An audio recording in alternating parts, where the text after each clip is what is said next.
চলো বন্ধুরা দেখা যাক 3 নাম্বার বক্সে কি এসেছে। দেখি বক্সটা বেশ চওড়া, মানে বাকিগুলো থেকে চওড়া কি আছে দেখি।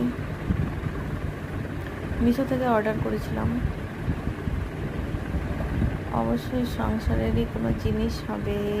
ইয়ে, চলে এসেছে মশলা কৌটো। আমার দুটো অর্ডার করেছিলাম, নাকি ভুল করে দুটো চলে এসেছে, দেখতে হবে। বাহ, খুব সুন্দর। 6টা কম্পার্টমেন্ট রয়েছে, সবগুলোতে একটা করে চামচ রয়েছে।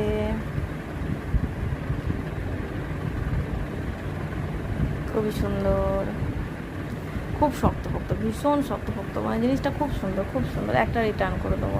আমি মনে হয় ভুল করে দুটো অর্ডার করেছিলাম। 6টা কম্পার্টমেন্ট, হ্যাঁ, আর সবেতে একটা করে চামচ রয়েছে। খুব সুন্দর। তোমরা দাম জিজ্ঞাসা করলে আমাকে কমেন্টে জানিও।